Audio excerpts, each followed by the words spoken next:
It's post-World War II Detroit, and you have Brownie, and there she is with her little boy, Jerry. And she was a single mom. She had gone through a very rough divorce from a man who was unstable. He was an alcoholic. He was violent. So here you have a very contemporary American 20th century story, but it's happening just after World War II in Detroit. So Brownie's working as a secretary for Bendix. She's got a little boy to support. And that's where it stood until a guy from Stanley Hostess Products knocks on her door, and he's giving this fumbling presentation about the kind of dowdy cleaning products, mops, kitchen cleaners, things like that. But you see here, they had these hostess parties. They were the pioneers of this idea of the home party. And Brownie is hearing this guy kind of stumbling and bumbling through the presentation. And she decides, I could do better than that. And that's how she gets into this idea of home party selling. So she starts with Stanley Home Products in the late 40s in Detroit, and just is doing so well that they actually decide to take on a new line of products that were invented by this man, Earl Tupper. And Tupper was a genius. Take a look. Here are some of the original drawings from his Wonder Bowl. And you see this here? This was actually patterned after a paint can. This is how they came up with the airtight seal and, of course, the world-famous burp. Thank you very much. So he's the genius inventor. But the thing was, he couldn't sell the product. Until this time, the late 1940s, plastics were seen as sort of cheap. They might come from Japan. They're brittle. There wasn't a lot you could do with them. But now, all of a sudden, you've got the lovely pastel colors. This was a step forward. But the problem was he didn't know how to sell his product.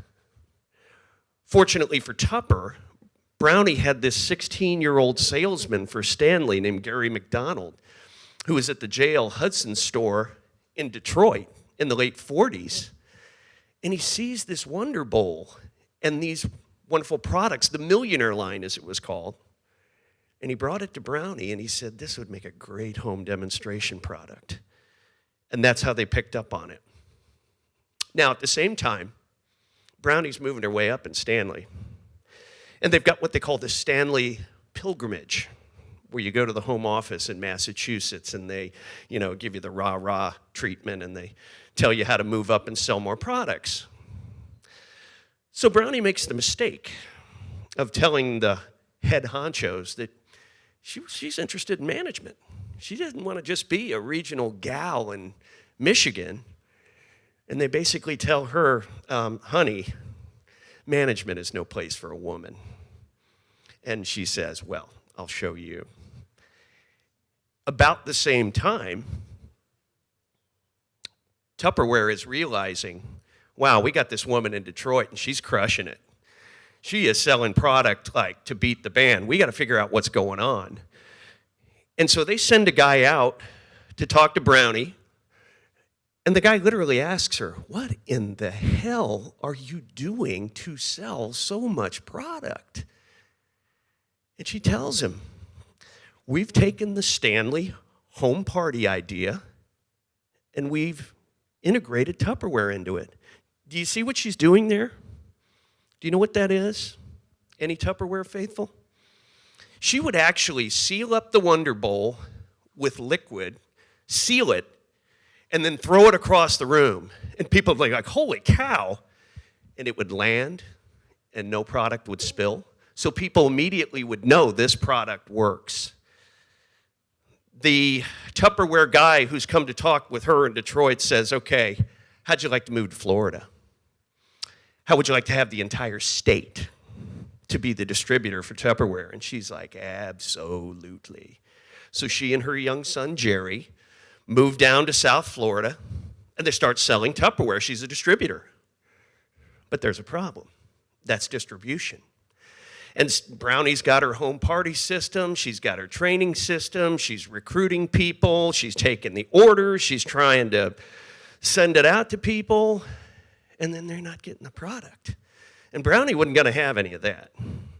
She tries to call the distribution folks, and she's not getting anywhere. And then finally she decides she's going to call the head man himself. So she calls Earl Tupper himself in Massachusetts at the factory. And she goes, you know, I'm not getting the product. You've got to understand what a problem this is. This is a big problem. Do you know who this is? And Earl Tupper says, yes, I do. I know who you are. And that was the first conversation they had ever had. And she said, you know, you've got to come up with a better way of distribution. Otherwise, I don't know if I can keep working for you. And so Tupper had some of the folks like Brownie, some of the other distributors in Los Angeles, some of the folks who were early pioneers in this home party system, brings them up to Long Island, New York. And they have this summit, and they come up with the idea of selling Tupperware only in these home parties, these feminized, soft sell home parties. That was Brownie's genius. And based on her idea, he went ahead and made her a vice president and general manager of the new home parties division. Now, he moves her up in the company, and he's been looking around for a new place to locate the home party division. And he finds 1,000 acres down off the Orange Blossom Trail, where he decides he'll put his factory. But before they get it set up, they actually spent their freshman year here in Orlando. And that house you see right there still looks exactly the same. It's at 303 North Dubsdread Circle, right off of the golf course. And this is Earl Tupper handing Brownie the keys to a brand new Cadillac. It's 1952, and everything is going beautifully. She's birthed his baby, and it's selling like hotcakes. Everything's going well. So well that when Tupper finally gets the property ready that he bought from Earl O'Bronson down on the trail, they open up the new headquarters. And Brownie, she's like one of those celebrities already where, you know, it's like Cher or Madonna. Everybody knew her as Brownie. And we're talking, this is the 1950s that this is going on. This is a multinational company in the Deep South being run by a woman, which is pretty amazing when you think of it. But she's just doing very, very well and selling the product. She brings in a shy housewife named Elsie Mortland to be their main demonstrator. And you can see her there with the Wonder Bowl. Elsie went on to be the person who opened up many international markets for Tupperware.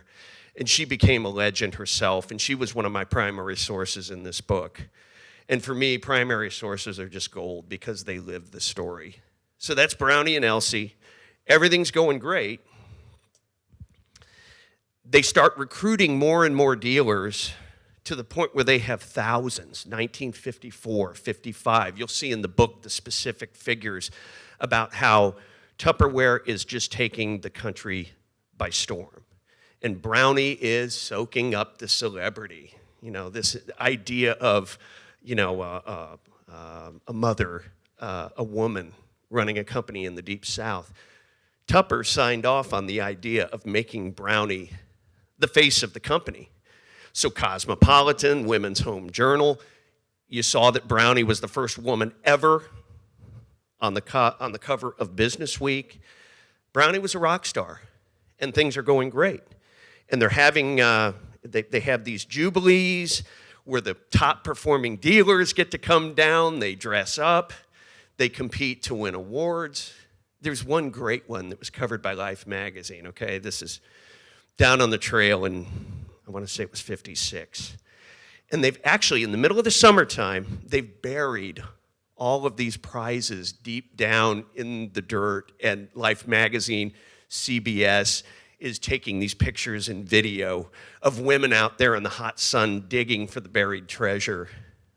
And Faye Macalupo of Buffalo, New York, pulls up this model of a new car, Ford Fairlane. And they show her the actual car that she's won, and there's this picture of her laying over the top of the hood saying, "I love everybody, I love everybody." So things are going great until people think Brownie's getting a little too big for her britches. Maybe she's believing a little bit too much of her own publicity.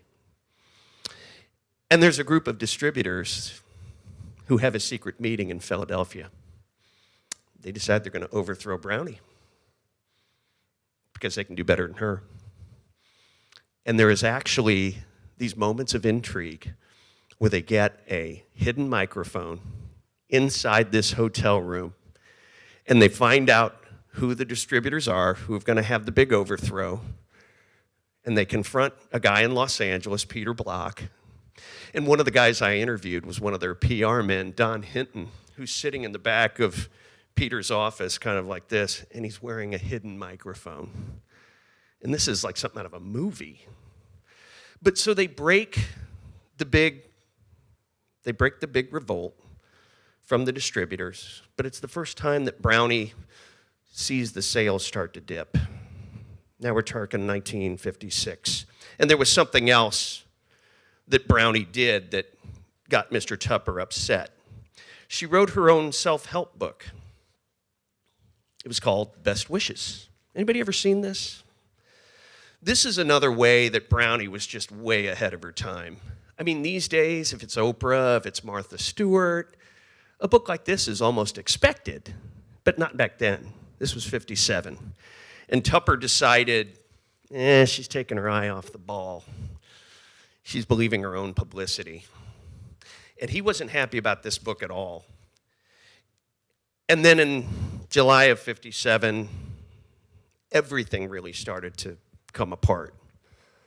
Brownie had bought her own private island in the middle of Lake Toho in Kissimmee, which was just across the water from her picturesque home that she liked to call Water's Edge, where she's living like a movie star.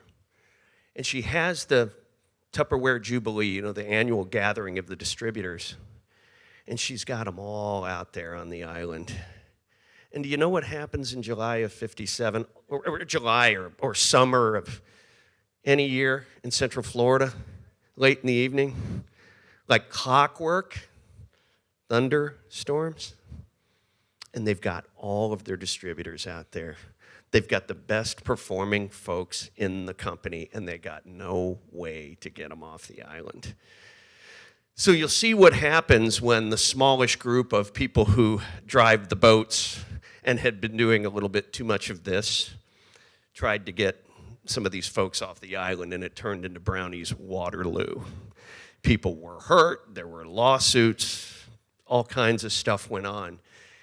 And that resulted in Brownie's ouster at the end of 1957 and into 1958.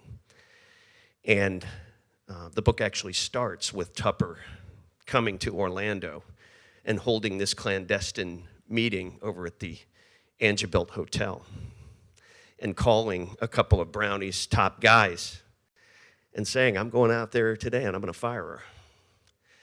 They convinced him not to do that, but they basically pushed her out. They basically convinced her to go into semi-retirement. But that's not really what they intended to do. They just wanted to get her out of there. And then, after that, they basically wrote her out of the company history for many, many years.